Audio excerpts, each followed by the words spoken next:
ভয় পাইছো বাবু, ভয় পাইছো না? ভয় পাওয়ার কোনো দরকার নেই, একটা লাইক দিয়ে সম্পূর্ণ ভিডিওটা দেখবেন আশা করি। হ্যাঁ, তুফানের খেলা অলরেডি শুরু হয়ে গেছে। দেখেন শাকিব খান কি বলে এবং মিমি চক্রবর্তী কি বলে। ওরে ভাই পুরা যে ইন্টারভিউ দিয়েছে ভাই, মানে এইখানে আর কোনো কথা বলার থাকে না। মানে মেগাস্টার শাকিব খান যেভাবে মিমি চক্রবর্তীকে দেখেন 10 সেকেন্ড পরে এসেছে সুপারস্টার বিউটিফুল মিমি চক্রবর্তী। কি ব্যাপারটা ভালো লাগছে ভাই, খুব ভালো লাগছে। শাকিব খানের কথাগুলা খুবই ভালো লাগে। এখানে ভালো লাগার বিষয়, উনি কোনো সময় না বুঝে কথা বলে না, উনি কোনো সময় খেয়ে কথা বলে না। আছে না অনেকে খেয়ে টেয়ে কথাবার্তা বলে, উনি কিন্তু খালি পেটে বলে। দেখেন মিমি চক্রবর্তীকে কোথায় তুলছে, আকাশে তুলে দিল ভাই। এখানে কোনো আর্টিস্ট থাকলে, কোনো স্টার থাকলে এইখানে তাকে আর্টিস্ট এইভাবে তুলতো না। আর এইখানে আমাদের মেগাস্টার কিভাবে তাকে তুলে দিল, সুপারস্টার আছে। আর কি একটা কথা বললো, পুরা মিমি তো গরম, মানে মিমি মেগাস্টার শাকিব খান মানে যাই হোক, কথার বাড়িটা মারছে কিন্তু ভাই ওই অ্যাঙ্গেলে, আপনার যেই অ্যাঙ্গেলেই বুঝছেন বিষয়টা, ওই অ্যাঙ্গেলেই মারছে, খারাপ না। তো গরম ভাই, একটু কুল হন, কুল, গরম হওয়া যাবে না, এত হট হবেন না। সিনেমা হলে আসলে এরকম গরম কিছু আছে রে ভাই, যারা দেখেন নাই, যারা কলকাতার আর্টিস্টদের বলতেছি এবং ভারতবর্ষে যে ভাই ব্রাদার আছেন আমাদের ছোট বড় সবাইকে উদ্দেশ্যে বলতেছি। হ্যাঁ, আর কিছু কিছু ইউটিউবাররা ভাই এত যে অ্যালার্জি তাদের মধ্যে, মানে তুফান নিয়ে তাদের যে এত চুলকানি বেড়ে গেছে, তাদেরকে নিয়ে একটা খাউজানি আছে। আর হ্যাঁ, ছোট ভাই ব্রাদারের উদ্দেশ্যে বলতেছি, আপনারা অবশ্যই যাবেন এবং তুফানটা দেখে আসেন না বাবু, তারপরে দেখবা বাবু ভয় পাইছো, সত্যি ভয় পাইবা বাবু, বলতেছি আমি, বিলিভ মি। আগে দেখে আসেন, তারপরে আমার কথাগুলো মিলিয়ে নেবেন। আমি যা বলছি আপনি সিনেমা হলে তাই পাইছেন কি পাইছেন না, ভয় পাইবেন।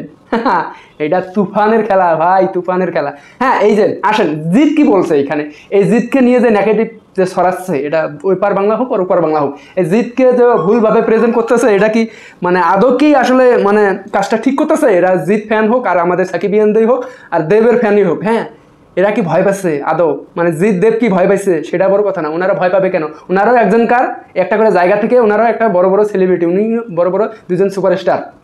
ওনারা মেগাস্টার হতে পারে নাই, কিন্তু ওনারা দুই সুপারস্টার, এটা বলতে হবে, এটা মানতে হবে। কেননা আমরা এক সময় জিতের সেই লেভেলের ফ্যান ছিলাম, আমরা এক সময় দেবের সেই লেভেলের ফ্যান ছিলাম, পাগলু পুরো পাগল বানাই দিল বাংলাদেশ।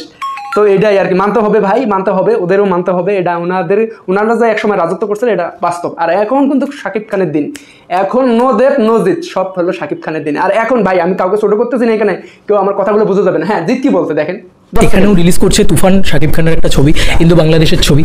তো সেই ছবিটাকে নিয়ে তুমি কি কম্পিটিশন হিসেবে দেখছো, নাকি তুমি সাদরে আমন্ত্রণ জানাবে? না, বাজার খোলা আছে, যে কেউ আসতে পারে।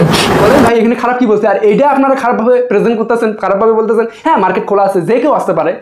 কংগ্রাচুলেশন, আসেন না, তুফান আসেন, খেলেন। জিতেরও সিনেমা চলতেছে, রানিং সিনেমা, একটা ইউটিউবার যা ইন্টারভিউ নিছে এই সময় এই কথাগুলো বলছে। আসলে বুদ্ধিমানরা বুদ্ধিমান হিসেবে কথা বলে, তার কাছ থেকে বাড়ি দিয়ে আবার মানে পরিচালক সাহেব কিছু কথাবার্তা বলছে গায়ে লাগার মতো। তো যাই হোক, সেটা বড় কথা না, কথা হলো জিৎ কিন্তু সবসময় শাকিব খানকে বস মানে আর দেবও মানে।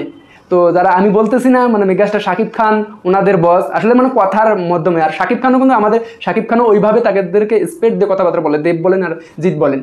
তো এদের মধ্যে কিন্তু ভাই অতটা ফাঁকা নাই, আপনার যতটা আপনি আমি যে ফাঁকাটা দূরত্ব তৈরি করি, আসলে ওদের মধ্যে এটা নাই, খুবই ঘনিষ্ঠ বন্ধুত্ব। আর দেখেন কিছু ইউটিউবার আছে ভাই, তাদের উদ্দেশ্য এই কথাগুলো ছিল, আপনারা কেউ গায়ে মাখিয়ে নেবেন না পার্সোনালি, প্লিজ আমার কথাগুলো শোনেন। দেখেন আপনারা যা শুরু করছেন ভারতের বিশেষ কন্টেন্ট ক্রিয়েটর, মানে বিশেষ করে হিন্দি বলেন বাংলা বলেন, আমাদের পশ্চিম বাংলার ভাই ব্রাদার, পশ্চিম বাংলা মানে আমি, বিশ্বাস করেন পশ্চিম বাংলা মানে আমি, আমাদের আসাম মানে একবারে এই যে আসাম, এই যে কুড়িগ্রাম।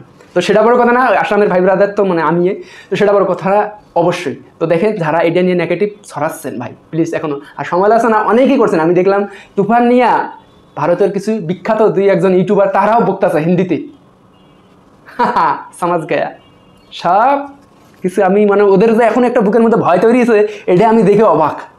আমি পুরা সার্থক, এখানে মেগাস্টার শাকিব খান কতটুকু সার্থক তা জানি না, কিন্তু আমরা গর্ব করতে পারি, আমরা বাঙালি হিসেবে, আমাদের বাংলাদেশের নায়ক হিসেবে, বাংলাদেশের একজন ইউটিউবার হিসেবে আপনার গর্ব ফিল করতেছি। কারণ শাকিব খানের বাংলা সিনেমা হিন্দিতে কী করতেছে, সমালোচনা আলোচনা করতেছে। মানে ওরা কিন্তু একটা মার্কেট যায়, মানে শাকিব খান নিয়ে নেবে, এটা কিন্তু ওদের আগেই ধারণা করছে। শাকিব খান যে কি মাল তার আগে প্রমাণ করে আসছে, এবার নতুন করে মার্কেটটা বড় করতে যাচ্ছে, তো তাদের বুকের ভিতরে একটা ভয় ধরে গেছে।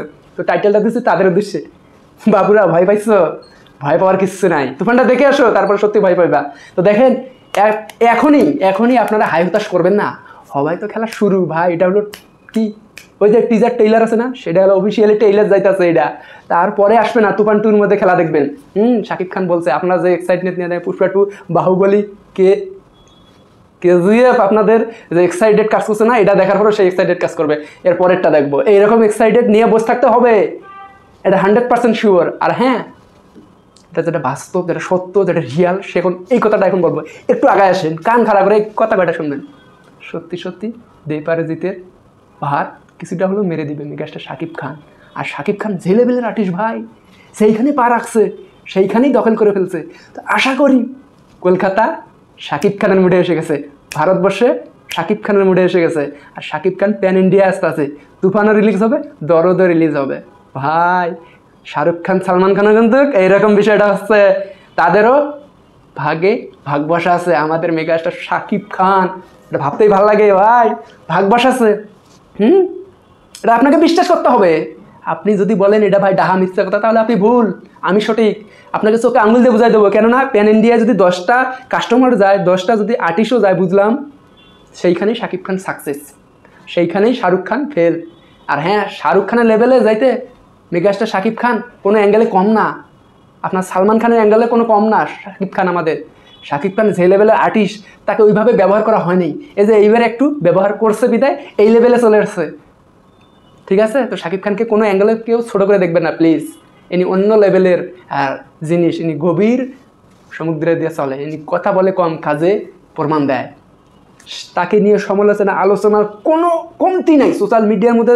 মানে ঢুকলেই মানে শাকিব খান এটা না সেটা, তার ওয়াইফ না বাচ্চা, বাচ্চা না ওয়াইফ। আর একজন দেখলাম ভাই, খুব মজা লাগছে বিষয়টা, সেটা হলো একজন আপু ওইখানে আবার বলতেছে এই যে আপনাদের বুবলি কি এই তুফান সিনেমা দেখছে? মানে এই প্রশ্নটা যা করতেছে, আমি তো জাস্ট হাসতে হাসতে অবাক। উনি শাকিব খানও হাসছে বিষয়টা। তো মানে কি আর বলবেন না, হ্যাঁ মানে ওইখানে আসলে মানে বলার কিছু নেই। অবশ্যই দেখবে, কেন দেখবে না আপু? অবশ্যই সবাই দেখবে, অলরেডি দেখে ফেলছে তলে তলে, হয়তো প্রকাশ করে নাই।